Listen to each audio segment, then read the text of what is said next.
रिश्वत खाओगे तो कुत्ते का जन्म होगा, जुआ खेलोगे तो भैंस का जन्म होगा, किसी लड़की पर गलत नजर डालोगे तो तुम्हें अगला जन्म लड़की का होगा, चोरी करोगे तो अगले जन्म में बिल्ली बनाए जाओगे। ये हमें याद है मनुस्मृति के, वरना उसमें बहुत कुछ लिखा हुआ। ये करोगे तो आलू बनोगे, ये करोगे तो गोभी बनोगे, ये करोगे तो बैगन बनोगे, ये करोगे तो फूल गोभी बनोगे, ये करोगे तो यहां तक कि हरा धनिया, हरा मिर्चा, ये करोगे तो ये बनोगे। पूरी एक लिस्ट है, दाल चावल तक की लिस्ट है। ये करोगे तो दाल बनोगे, ये करोगे तो चावल बनोगे, ये करोगे तो मतलब सबकी एक लिस्ट है। यानी ये सारी सब्जियां जो आप देख रहे हो ये पाप के नतीजे में मिल रही हैं हमें और आपको। ये सब पहले इंसान थी, इन्होंने वो जुर्म किए थे तब दाल बनाए गए। हम जो खा रहे हैं वो इंसानों को खा रहे हैं। पूरी एक लिस्ट है। एक बार मैं पढ़ रहा था मनुस्मृति, तो उसमें देखा तो मैं सोचने लगा, या अल्लाह, इसमें लिखा है कि जुआ खेलोगे तो भैंस का जन्म होगा। तो दुनिया में जितनी भैंसें हैं इसका मतलब ये पहले सब इंसान रही होंगी। इन्होंने जुआ खेला होगा तो इनको भैंस का जन्म हुआ है। इसका मतलब यह है कि दुनिया में अगर कोई आदमी जुआ ना खेले तो भैंस का जन्म ही नहीं होगा, और जब भैंस नहीं होगी तो दूध भी नहीं मिलेगा, और दूध नहीं होगा तो दही, मट्ठा, घी, छाछ, पनीर, दूध से बनने वाली सारी नेमतें हमें कुछ नहीं मिलेंगी। यानी ये सारी नेमतें खाना है, तो इसका मतलब यह है कि जुआ खेलो। एक पंडित से मैंने कहा, लोकल पंडित से, कहने लगा चुप रहो मौलाना साहब, हम इतने बड़े पंडित नहीं, हमारे किसी बड़े पंडित से पूछो। हम लोग तो बस ऐसी दान कन्या कर लेते हैं, कुछ हमें गुरु दक्षिणा मिल जाती है, हम क्या जाने ये सब। लोकल पंडित था, नहीं बता पाया। क्लियर लिखा है जुआ खेलोगे तो भैंस का जन्म होगा। अब बताइए तो ये सारी नियामतें हमें जुआ खेलने के नतीजे में मिल रही हैं। इससे भी बड़ी बात, चोरी करोगे तो बिल्ली का जन्म होगा।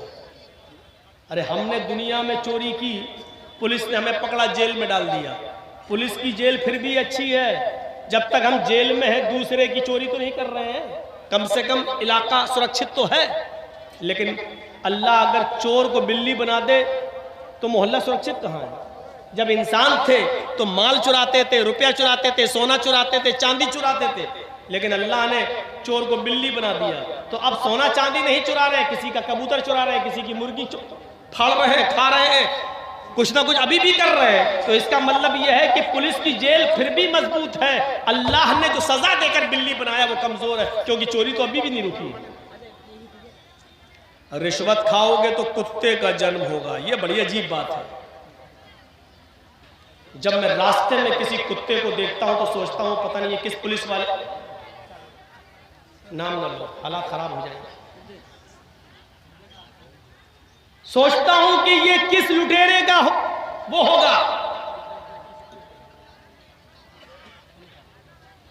ये जो कुत्ते हैं, ये लोकल कुत्ते हैं, ये 100-200 रुपए लेकर तिरक छोड़ने वाले, कम हल्की फुल्की रिश्वत। और एक कुत्ता वो होता है जो 20-22 साल की खूबसूरत लड़की, लवली, स्वीटी, प्रीति, ट्विंकल, कॉलेज में पढ़ने वाली लड़कियां, 40-50 हजार का कुत्ता नहला धुला कर और मुंह से मुंह लगा करके गाड़ी में बिठाती हैं और लेके एसी गाड़ियों में चलती हैं। मैं सोचता हूं ये किसी बड़े वीआईपी लीडर, किसी नेता का जन्म हुआ होगा। कभी कभी हम सोचते हैं यूपी और दिल्ली चलाने वाले लोगों को, ये जुल्म बेचारे कर रहे कर लें, लेकिन मरने के बाद इनको क्या बनाया जाए? ऐसा न हो कि ऐसा बकरा बन जाएं जो हम ही लोगों के किसी हिस्से में आ जाए। कहीं देसी मुर्गा बन गए तो पता नहीं किस मौलवी के पेट में जाएगा। मौलवियों का सबसे बेहतरीन गिज़ा देसी मुर्गा ही होता है। बाकायदा मांगते हैं जलसे में, देसी मुर्गा है तो आएंगे।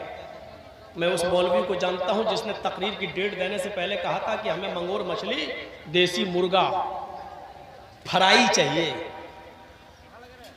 नाम नहीं लूंगा वरना आप लोग हंसेंगे। मैं सोचता हूं कि ये लोग दुनिया में बेचारे कर रहे करें, लेकिन आखिर इनको इनके धर्म के मुताबिक कौन सा जन्म होगा, क्या होगा। अगर हमें पता चल जाए कि ये वही आदमी है जिसका जन्म ये हुआ, तो हम तो उसको काटे ही नहीं, उसको रखे रहें, खिलाएं पिलाएं और रोजाना उससे बात करें। साहब अब पता चला तुम्हें, तिल तिल तड़प लिखा है कि चोरी करोगे तो, रिश्वत खाओगे तो कुत्ते का जन्म होगा।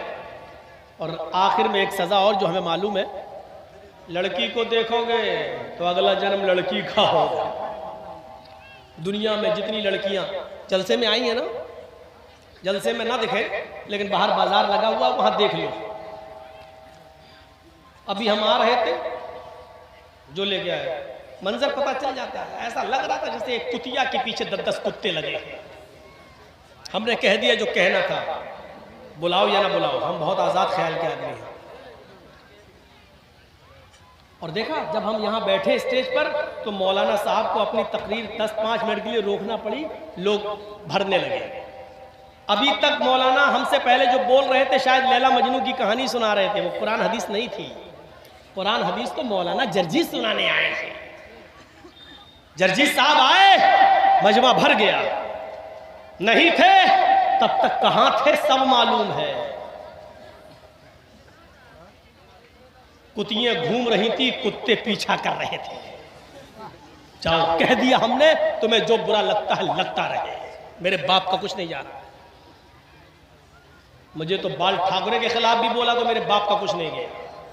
और क्या जाएगा, कोई आसमान से टपकता हुआ कोई फरिश्ता थोड़ी था बाल ठाकरे।